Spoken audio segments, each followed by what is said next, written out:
La Villa Camélia, le nouveau musée de la ville de Cap-d'Aille, s'apprête à entrer dans l'histoire.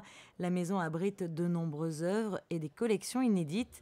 L'objectif, présenter au public des artistes peu connus dans la région et découvrir de nouvelles facettes de la ville de Cap-d'Aille. On a cherché à apporter un nouveau regard et surprendre également les habitants de Cap-d'Aille, les gens qui connaissent la ville, leur montrer des photos anciennes qui montrent des choses qui ont évolué, qui ont changé avec un nouveau regard, ou des pratiques aussi qui ont évolué.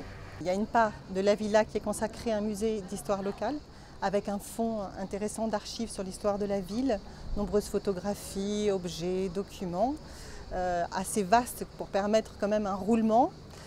Et parallèlement, des expositions que l'on souhaite accueillir, des expositions artistiques, la première étant celle sur un peintre basque, Ramiro Arrué.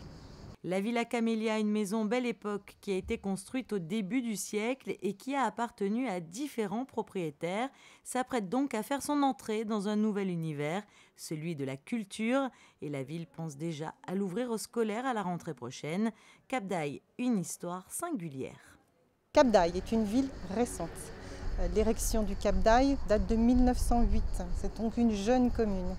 Préalablement, l'ensemble du site appartenait à La Turbie-sur-Mer, qui était une commune rurale.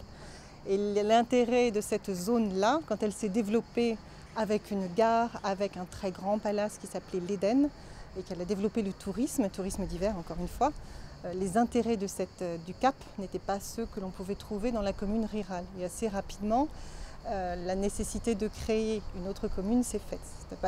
C'était un petit peu long, mais en 1908, la commune a été créée.